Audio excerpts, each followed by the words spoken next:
नमस्कार जय जगन्नाथ ओडिशा किचन को आपण मानक बहुत बहुत स्वागत। आज मुझे नहीं आसी आपण मानक पई मटर छुईरु तैयारी बहुत गोटे टेस्टी सिंपल आउ यूनिक रेसिपी जोटा कि बहुत ही अल्प तेल रे बनैबा सहित मात्र 5 रु 7 मिनिट भितर रेडी हो आउ थरे खाइले या बारंबार बनैकी खाइबा पई चाहिए। ताले चलतु आज चटपटा रेसिपीटी को मु किभଳି प्रोसेस रे बनाउची वीडियो को स्किप न करी संपूर्ण भाव में देखि नबा। से नहीं जाइए मुझे 250 ग्राम पाखापाखि फ्रेश मटर छुई को सब फ्रेश ने खावाई बेस बढ़िया लगे। आईठी बाउल रे पानी देकी किसी मटर छुई को भल भाव में धोई ना कहीं आम या चोपा सहित बनइबा तेणु भल भाव में धोई सारा गोटे प्लेट को हो कि गोटे स्ट्रेनर को छाणी ने जमी पानी सब निगाड़ी जीव। 4-5 कोला रसुण 2-3टा कंचा लंका आम ये छेचिकी नवा बसई नवा। एपटे गोटे फ्राइंग पैन देहरे देदेबा आधा चामच पाखापाखि रिफाइंड तेल। आज रेसिपीटी बहुत ही अल्प तेल रे बनीजिवो। आधा चामच गोटा जीरा देदेबा आउ छेचा रसुण लंका को ये आम देकी किछि सेकेंड पई भाजी नबा।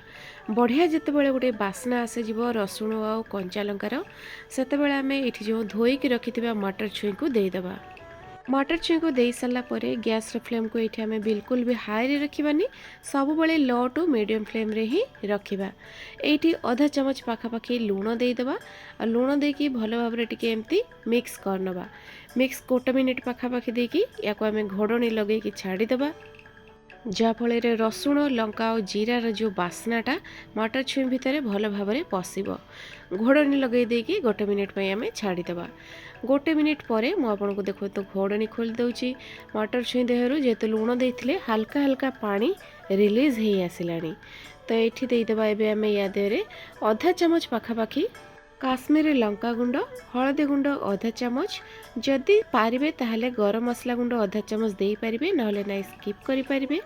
चटपटा टेस्ट पई चाट मसला दे देबा एठी आधा चामच। एई सब को दे देकी आमे याको भलो भाबरे टिके मिक्स करनबा।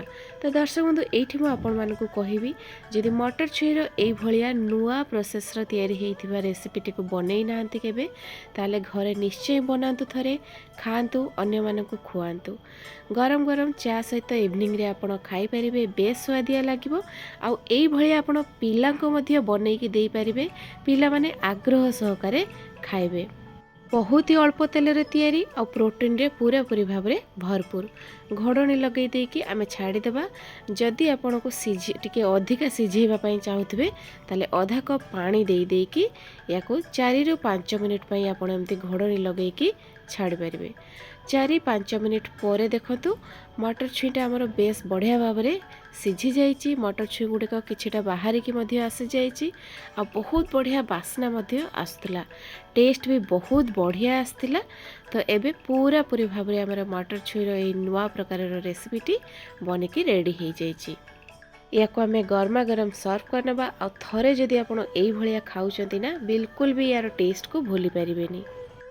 तो आशा करछि आज चटपटा यूनिक टाइप रेसिपी आपण मानकु निश्चय पसंद आस्थिबो। पसंद आस्थिले लाइक करिवे शेयर करिवे आउ जदि चैनल नुआ थांती ताले सब्सक्राइब निहाती करदेबे।